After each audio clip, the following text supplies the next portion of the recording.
Acho que vocês devem estar se perguntando, antes de a gente iniciar, o que é esse todos, João 12:32, que eu coloquei na tela. Então eu vou explicar para vocês rapidinho, para nós partirmos para a mensagem.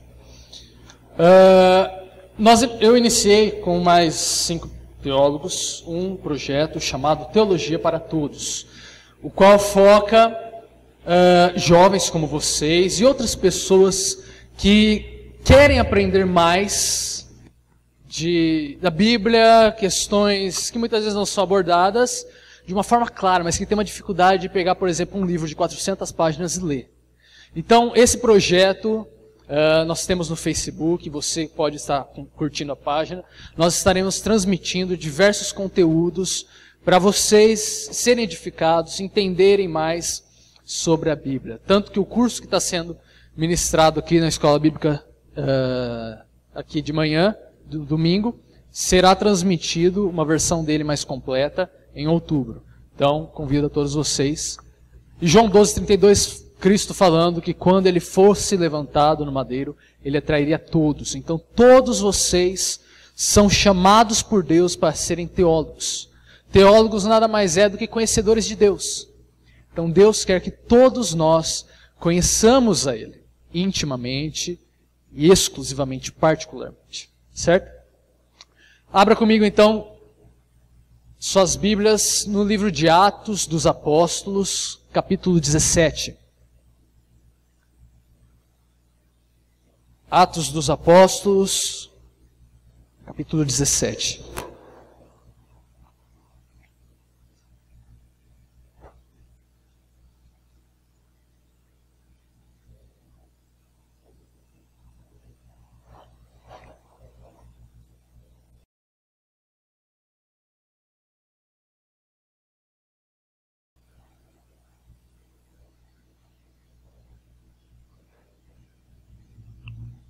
Encontraram Atos 17?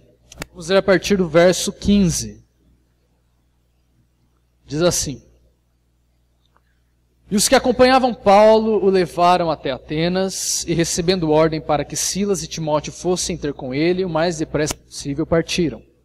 E enquanto Paulo os esperava em Atenas, o seu espírito se agitava em si mesmo, vendo a cidade tão entregue à idolatria, de sorte que disputava na sinagoga com os judeus religiosos e todos os dias nas praças com os que se apresentavam.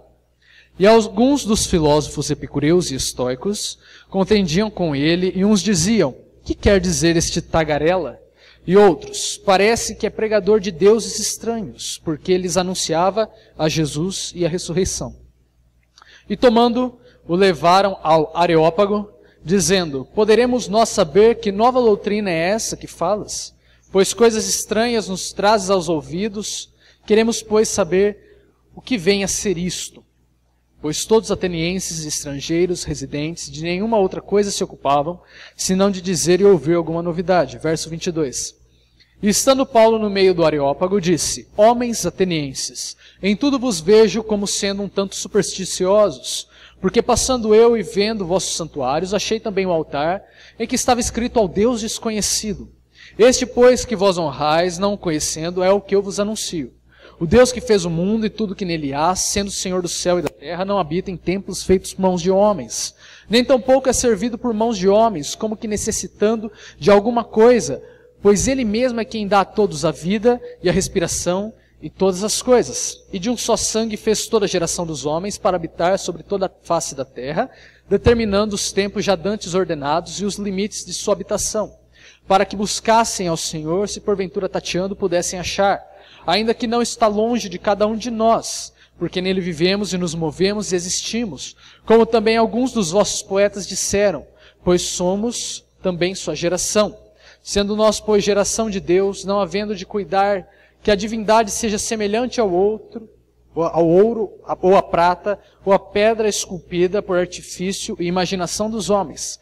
Mas Deus, tendo em conta os tempos da ignorância, ordena agora a todos os homens e em todo lugar que se arrependam, porquanto tem determinado um dia em que com justiça há de julgar o mundo, por meio do homem que destinou, e disso deu certeza a todos, ressuscitando dentre os mortos. E como ouviram falar da ressurreição dos mortos, uns escarneciam, e outros diziam: acerca disso te ouviremos outra vez. E assim Paulo saiu do meio deles. Todavia, chegando alguns homens a ele, creram, entre os quais foi Dionísio, Areopagita, uma mulher por nome Dâmaris, e com eles outros. Amém? Vamos estar orando novamente? Senhor Deus, meu Pai, damos graças a Ti, porque reunidos aqui estamos mediante a Tua graça, e sabemos que é graças à Tua misericórdia que nos encontramos aqui para aprender mais da Tua palavra. Abre os nossos corações, Espírito Santo, para que a Tua palavra venha a frutificar neles, que nós possamos pôr em prática, que nossa consciência seja levada cativa ao Teu nome e à Tua santa palavra, Pai. Usa-nos como Teus instrumentos, fale aos nossos corações, como o Senhor assim deseja. Em nome de Jesus que eu oro e que eu agradeço. Amém. Nós lemos aqui essa passagem em que Lucas, autor de Atos, o mesmo autor do Evangelho, com o seu nome, ele retrata um episódio em que o apóstolo Paulo, após ser convertido, ele estava esperando os seus amigos, Silas e Timóteo, e então ele passa por Atenas, e ele se depara numa situação em que ele é naturalmente impelido a pregar para aquele povo de Atenas. Lembrando que Atenas é uma capital do conhecimento nessa época. Atenas é a famosa terra de Platão, Aristóteles, esses filósofos chatos que a gente tem que aprender na escola. Então, é terra deles. Essas pessoas que pensavam o que se definiria uma cadeira, se é 4 pernas, um assento. Essas coisas que deixam a nossa mente até doendo de pensar. É para essas pessoas que Paulo vai pregar. Então Paulo, ele sabe, ele como um exímio estudante da palavra, Paulo também aprendeu muitas das coisas que os atenienses pregavam, digamos assim. Paulo, ele sabia que o público dele não era um público fácil. Ele sabia que o público dele não bastaria ele chegar e apenas expor o evangelho, ele precisava mudar coisas básicas, porque a visão dos gregos era totalmente diferente da dos judeus. Paulo era um judeu. Então, vamos acompanhar. Não fecha sua Bíblia na passagem, vamos ir seguindo. Embora a pregação, o discurso que Paulo faz vai ser o nosso foco aqui, a gente vai seguir um pouco essa passagem completa e tentar entender um pouco a respeito do contexto. Então Paulo, ele começa a andar por Atenas. Nós vemos que no verso 16 fala que o espírito de Paulo começa a se agitar. Aqui é uma versão traduzida do grego. Literalmente a palavra grega aqui que fala em agitar quer dizer que ele estava indignado, ele estava revoltado em ver tamanha idolatria que estava havendo em Atenas. Atenas, para vocês terem noção, era politeísta, eles tinham diversos deuses, centenas e centenas de deuses, um deus para cada área da vida deles. Então Paulo, vendo aquilo, ele fica muito agitado, muito revoltado em ver a idolatria, como que o homem havia distorcido a imagem de Deus e estava rendendo glória a outro que não era Deus, o Criador de todas as coisas. O que nós podemos tirar de conclusão aqui já? Nós entendemos que um verdadeiro servo de Deus, um verdadeiro cristão, ele deve zelar pela glória de Deus. Nós devemos zelar pela glória. Não que Deus precise, fique claro, não que Deus precise de defesa nossa. É a mesma coisa de você tentar defender um leão. Ele não precisa da sua ajuda, só solta ele da jaula para você ver o estrago que ele faz.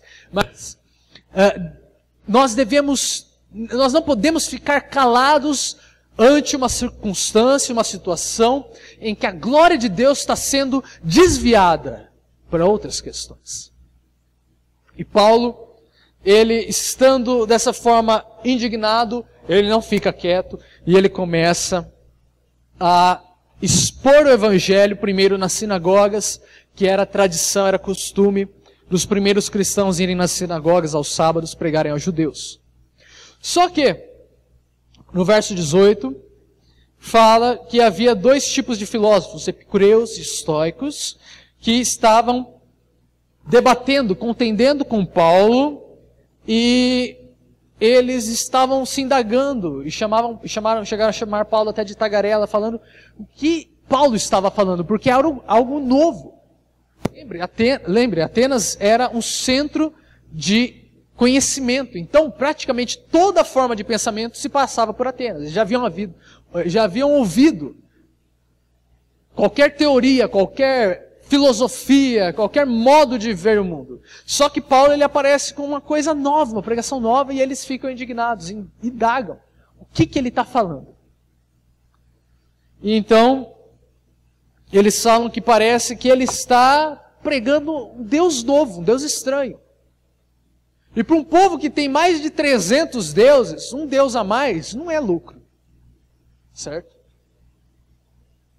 E vamos fazer um parênteses aqui. Quem que eram os epicureus e os estoicos? Os epicureus, nós podemos datar eles a 300 anos antes de Cristo, aproximadamente, com um homem chamado Epicuro. E Epicuro falava que o fim, o propósito, o maior propósito de nossas vidas é o prazer. Isso é chamado de hedonismo. Só que o prazer que Epicuro falava não é um prazer carnal, tipo sexo, comida, glutonaria e tal. O prazer que Epicuro fala é que o maior propósito da vida seria viver uma vida simples, repleta de amigos e com diversas discussões filosóficas. Então, um prazer intelectual. Você debater por debater, falar e se até embaraçar nas suas teorias. Para eles, esse era o fim. Os estoicos, diferentemente, eles já eram outro tipo de filósofos, que basicamente eles criam no destino. Eles criam que uma força cósmica impessoal havia guiado todas as coisas, e ele chegava até num fatalismo cego, dizendo que forças haviam ordenado já o destino deles e que não havia como mudar, e etc, etc. Diferentemente da soberania de Deus, que nós vemos na Bíblia, que Deus, embora tenha ordenado todas as coisas, primeiro, Ele é pessoal, e segundo, Ele trabalha com a participação do homem. Certo? E eles não veem dessa forma. Então é para esses dois tipos de pessoas que Paulo vai falar. Para pessoas que gostam apenas de debater por debater, eles não querem chegar num fim, eles apenas querem ostentar o conhecimento deles, e outras pessoas que não creem que haja um propósito final, que haja um fim, uma força pessoal que guia todas as coisas. E o que esses caras fazem? Eles pegam Paulo e levam ele para o Areópago. Areópago significa literalmente monte de Marte ou Ares, que é um deus deles, onde era uma arquibancada esculpida em pedras, em que vários filósofos e juízes se sentavam e a pessoa ficava de pé ali embaixo e apresentava sua teoria para eles, e eles julgavam se aquilo era coerente ou não. Então Paulo vai e é levado para esse lugar totalmente intelectual. E eles indagam a ele, dizendo no verso 19: poderemos nós saber que nova doutrina é essa que falais? Vocês veem que eles estavam sedentos para saber qualquer novidade. Porque chega uma hora que você pode ostentar conhecimento, vai chegar uma hora que vai perder a graça. Conhecer por conhecer não vai chegar a fim algum. E o homem, ele tem dentro de si a necessidade para chegar num fim. Nós jovens, nós necessitamos de um propósito. A maioria daqui provavelmente está confusa com o que vai fazer daqui para frente, se vai fazer faculdade, que emprego vai tomar, o que vai ser o seu futuro. Precisa de um norte. E a mesma coisa, esses filósofos, só que de uma forma bem pior. E eles pedem para falar, e Lucas ele deixa bem claro no verso 21, ele põe entre parênteses e fala: pois todos os atenienses, estrangeiros residentes, de nenhuma outra coisa se ocupavam senão dizer e ouvir alguma novidade. Eles não se ocupavam de nada mais a não ser de tagarelar. Falar. O dia inteiro eles falando, sem chegar a ponto algum. E então, a partir do verso 22, Lucas nos retrata o discurso de Paulo, a pregação de Paulo. Paulo fala no verso 22, homens atenienses, em tudo vos vejo como sendo um tanto supersticiosos. Vocês veem que Paulo, no verso 16, ele estava indignado, revoltado, digamos até irado, com o tamanho da idolatria. Só que, no verso 22, ele fala de forma educada para eles. Ele não chega rasgando o verbo.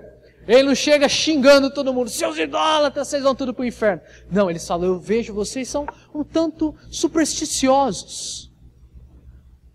Porque ele sabia que ele precisava primeiro segurar a atenção daquele povo. Então ele teve a inteligência. Nós sabemos que é o Espírito Santo que convence do pecado, da justiça e do juízo. É o Espírito Santo que faz a obra, não é nós, a nossa força. Mas ele sabia que se ele chegasse já acabando, quebrando tudo, ele não teria mais essa oportunidade, essa grande oportunidade. Então ele fala que ele vê eles um tanto supersticiosos. E ele fala: pois passando eu, vi um altar com a inscrição ao Deus desconhecido. Paulo aqui faz uma jogada de mestre.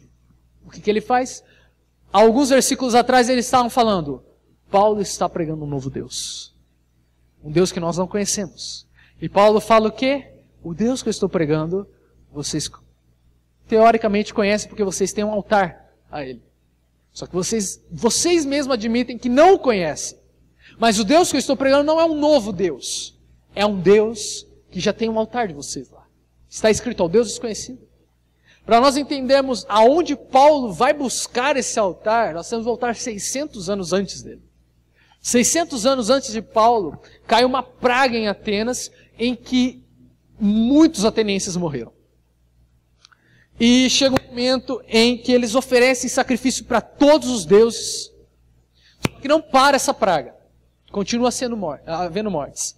E então, uma sacerdotisa fala para os líderes daquela província de Atenas, dizendo que havia um sábio chamado Epimênides, que ele saberia como lidar com isso.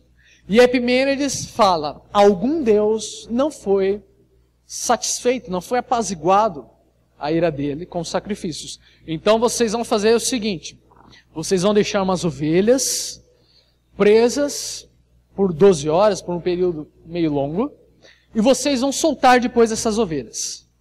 As ovelhas que, ao invés de irem pastar direto, elas se deitarem, vocês vão sacrificar elas, e no lugar onde elas deitarem, vocês vão levantar um altar escrito Agnosto Theos, que em grego é Deus desconhecido. Porque vocês não sabem que divindade é essa, mas vocês vão estar aplacando a ira desse Deus. A partir do momento que eles fizeram isso, em uma semana, a praga parou, cessou. Só que eles acabam se esquecendo desse Deus, que livrou eles dessa praga. E o que resta, nessa época já de Paulo, é apenas alguns altares esquecidos, em ruínas. Mas que Paulo tem muita inteligência em se servir deles para pregar o Evangelho. Certo? Então, Paulo, nessa primeira parte, até o verso 29, ele expõe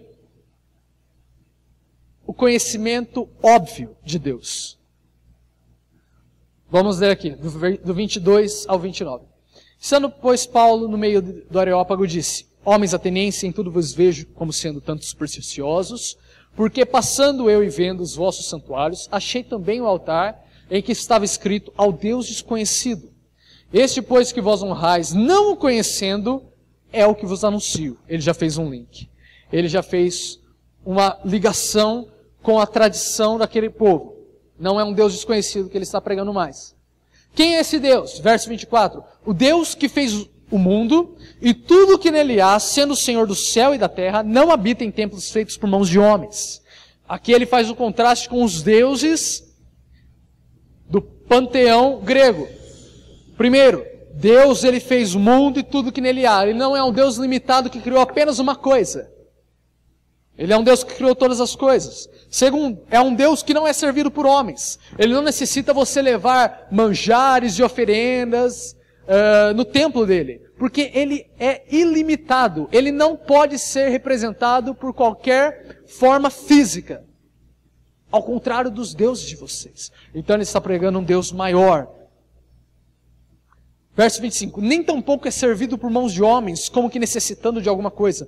Pois ele mesmo é quem dá a todos a vida e a respiração e todas as coisas. Ou seja, esse Deus que eu prego, é graças a ele que vocês estão respirando agora. É ele que está mantendo o mundo, o universo funcionando agora. Se não fosse por ele, nada do que está aqui haveria de existir. Verso 26. E de um só sangue fez toda a geração dos homens, para habitar sobre toda a face da terra, determinando os tempos já dantes ordenados e os limites da sua habitação. Ou seja, aqui ele está falando da criação. De Adão, ele fez toda a humanidade. O ser humano ele não evoluiu, ele não apareceu do nada como teorias que eles especulavam na Grécia. O ser humano foi criado à imagem e semelhança de Deus, de forma completa, complexa e funcional.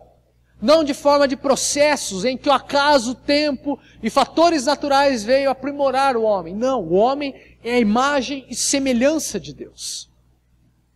27. Para que buscasse ao Senhor, se porventura tateando, pudessem achar, ainda que não está longe de cada um de nós.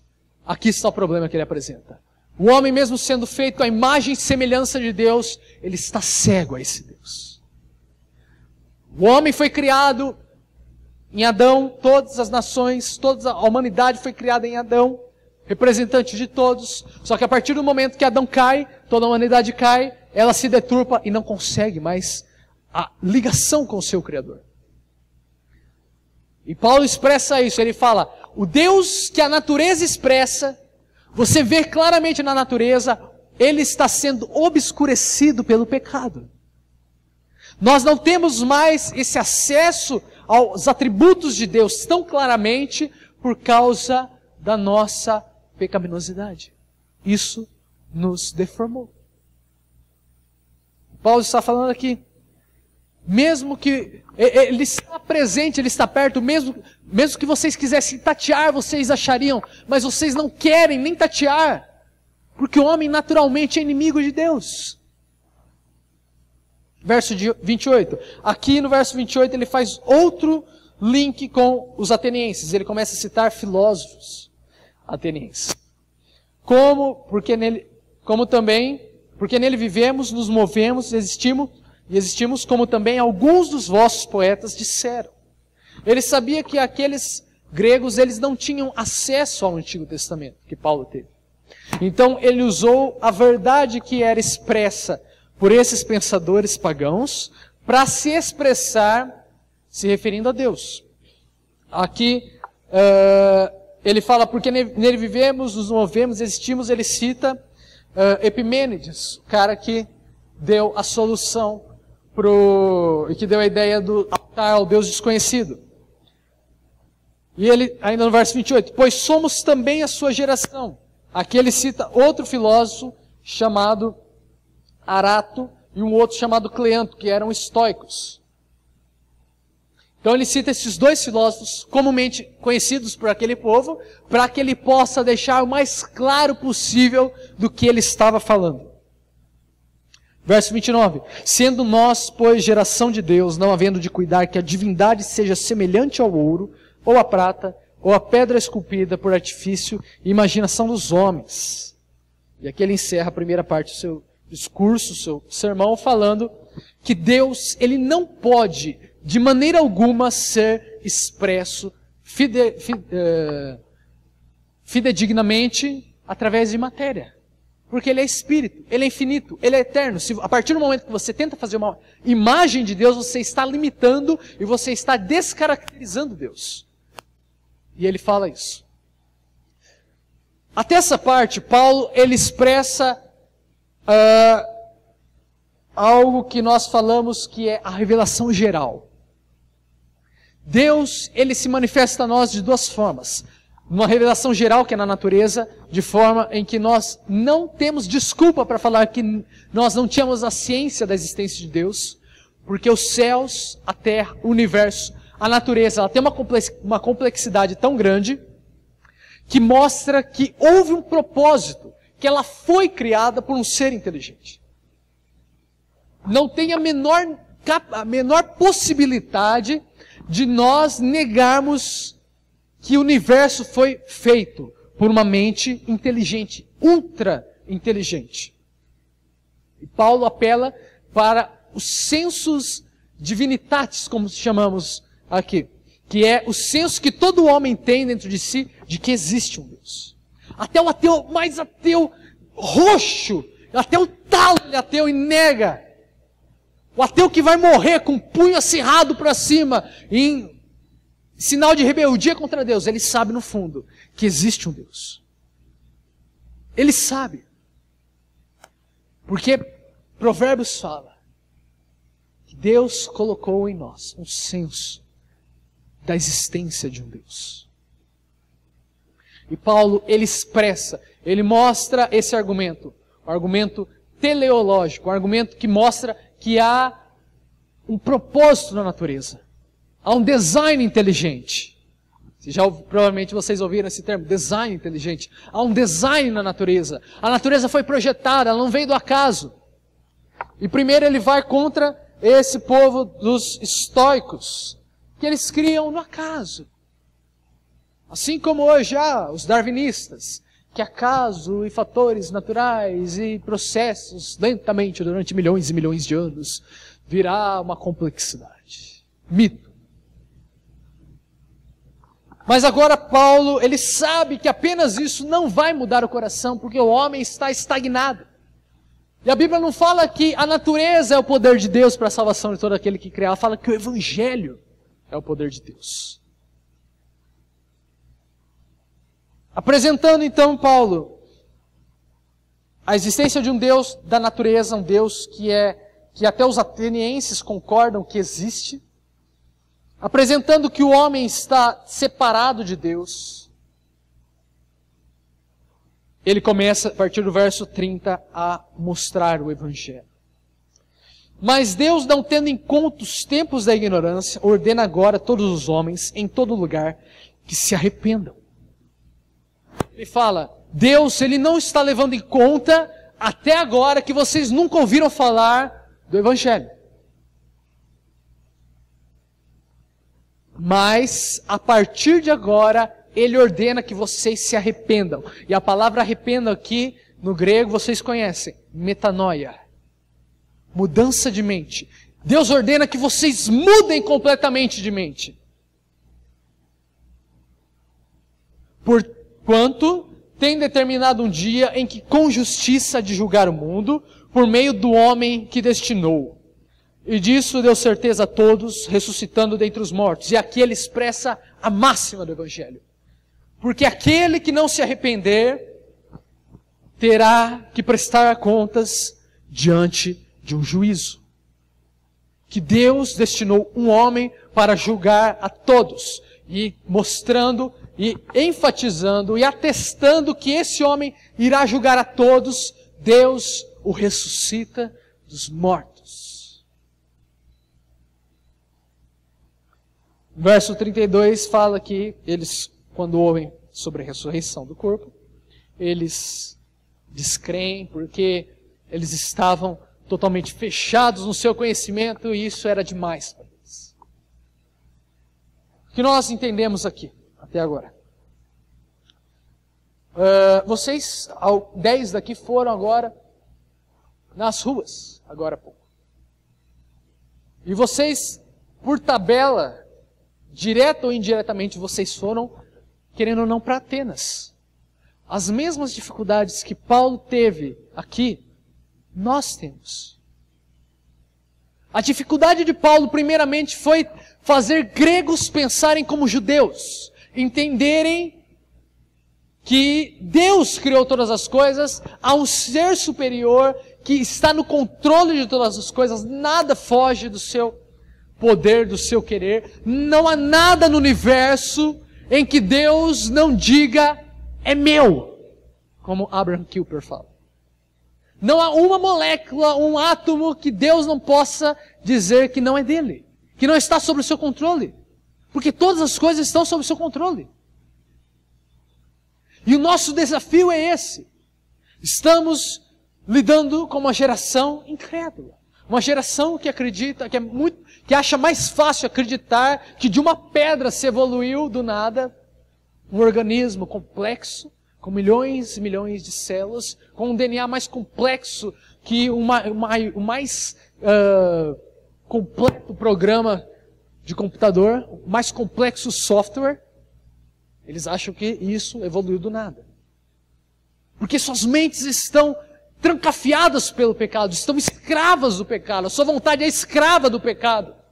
Eles não querem buscar a Deus. Estamos lidando com uma geração que não quer Deus. E isso não é algo particular da nossa geração. Nunca o homem natural quis Deus. Sempre queremos algo além de Deus, no máximo. Podemos aceitar Deus, mas queremos completar Deus, completar Cristo. Cristo passou a não ser mais suficiente para nós. Porque muitas vezes nós não entendemos o Evangelho na sua plenitude. Porque o Evangelho, mesmo querendo dizer, significando que é boas novas, ele tem más novas, más notícias. E isso que mostra a necessidade do Evangelho. E a partir do momento em que nós não expomos essas más notícias, nós temos o Evangelho incompleto, imperfeito, defeituoso.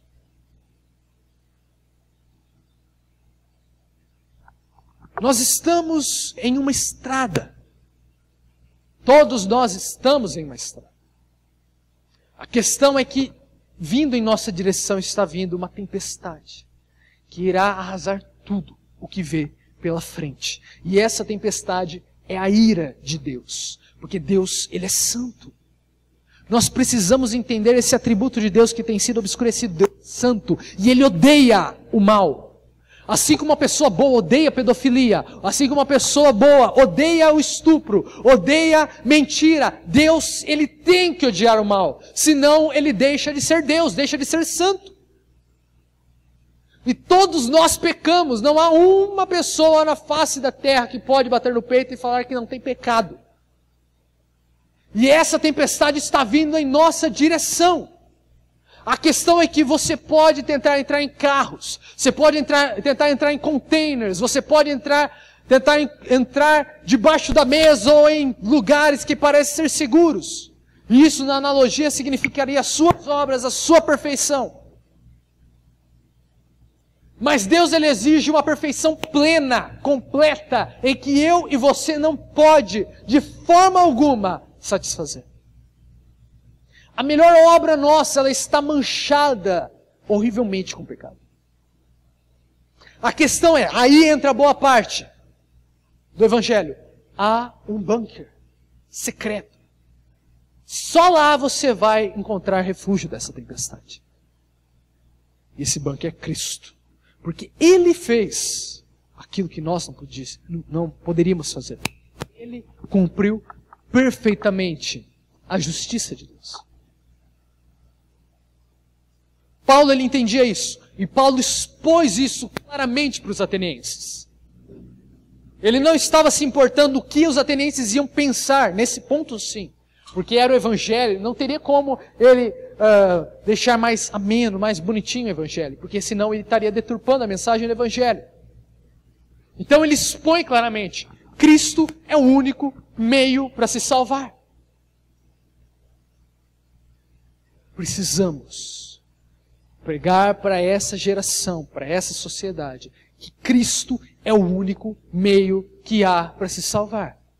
Não porque Cristo foi bonzinho, não porque Cristo pregou amor, não porque as pessoas acham o discurso de Cristo muito bonitinho, amar a Deus como seu próximo. É lindo isso, é a máxima nossa do cristão. Mas primordialmente eles têm que entender que há uma nuvem densa de ira sobre eles. Há uma nuvem, e se você aqui hoje não se arrependeu ainda, há uma nuvem densa de ira sobre você. Congregar em igreja não vai te fazer santo.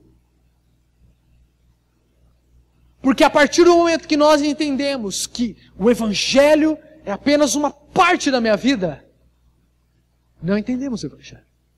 Porque o Evangelho ele inclui todas as áreas nossas. Todas as nossas esferas sociais têm que ser influenciadas pelo Evangelho. Tudo. Tudo, tudo, tudo, tudo, tudo. O modo que nós falamos, o modo que nós pensamos, a forma que nós pensamos, o modo que nós dirigimos, o modo que nós congregamos, o modo que nós olhamos, o modo que nós relacionamos com o nosso próximo, o modo como estudamos, o modo como refletimos a glória de Deus para este mundo deve ser influenciado pelo Evangelho de Deus. O modo como nós vemos a natureza, a partir do momento que você vê a beleza da natureza e você entende que foi Deus que criou isso, você se regozija em Deus porque você vê quão cuidadoso Ele foi, quão perfeito Ele foi, quão amável Ele foi em querer comunicar conosco essa beleza dEle. Ele não precisava fazer isso, mas Ele achou por bem, segundo a sua vontade, comungar conosco a sua beleza. Hoje nós temos esse privilégio de desfrutarmos a beleza de Cristo, de entendermos quão livramento nós tivemos. E esse livramento não foi apenas para você ficar escanteio, não, você foi adotado. Você foi adotado como filho e filha de Deus. Antes éramos inimigos da ira. Efésios 2 fala, antes estávamos mortos em nossos pecados. Inimigos da ira de Deus. Mas fomos adotados. E para encerrar, verso 32 fala que aquelas pessoas, elas escarneceram de Paulo. Elas escarneceram e foram embora. E Paulo, ele sai do meio deles. Porém, e aqui Lucas usa a preposição e fala, todavia, porém, chegando alguns homens a ele, creram, entre os quais foi Dionísio, Dâmaris e outros. O Evangelho sempre fará fruto, terá resultado naqueles em que o Espírito Santo quer que tenha o resultado. Cabe a nós sermos instrumentos para pregar a mensagem do Evangelho, mas não cabe a nós convertermos as pessoas. Não é porque eu tenho uma oratória boa, não é porque eu sou mais bonito, não é porque eu sou mais alto, não é porque eu sou mais magro, que a pessoa vai se converter comigo e não com o outro.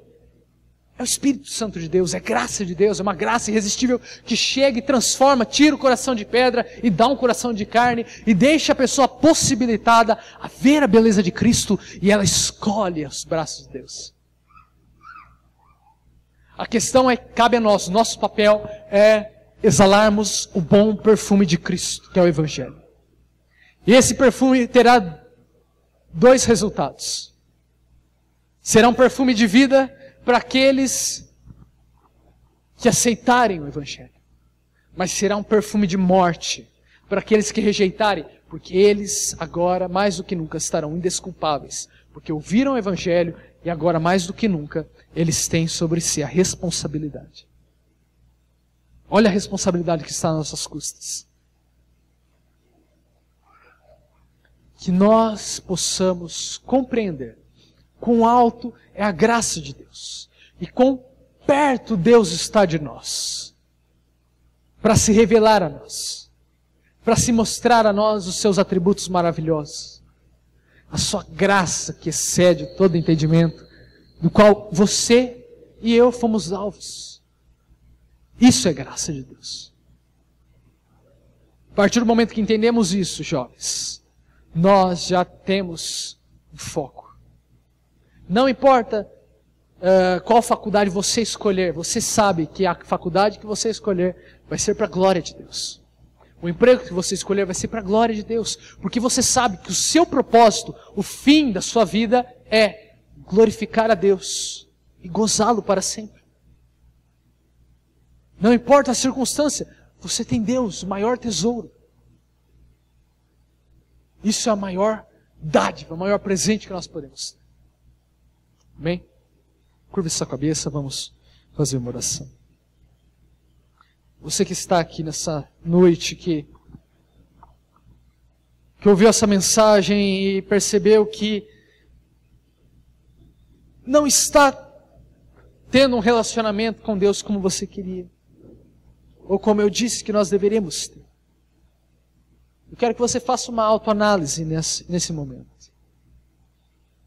Que o Espírito Santo vai trazer arrependimento no seu coração. Porque de maneira alguma, todo aquele que vier ao Senhor, de maneira alguma, será lançado fora.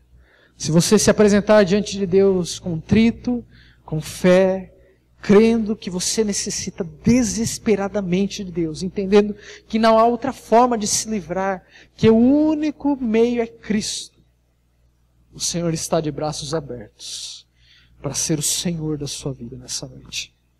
Ore comigo. Senhor Deus Pai, nós glorificamos ao Teu nome, porque entendemos que o Senhor é o Deus dos céus e da terra, e que o Senhor se manifesta a nós através de várias formas. Através da natureza nós vemos a Tua glória. Através do Teu Evangelho, da Tua Palavra, nós vemos diretamente, expressamente, o Senhor vindo ao nosso encontro. Pedimos perdão porque muitas das vezes não, nunca nós conseguiremos corresponder esse amor tão grande que o Senhor nos tornou alvo. Mas nós te pedimos misericórdia, Senhor, nessa noite. Trabalha em nosso coração para que nós possamos entender que o Senhor deve ser feito, deve reinar e ser entronizado em todas as áreas de nossas vidas. Que nós possamos estar de todo o nosso coração gratos a Ti, servindo o Teu nome, Senhor, sendo instrumentos, buscando a Tua glória em nossas vidas. No nome de Jesus que nós oramos e desde já Te agradecemos. Amém.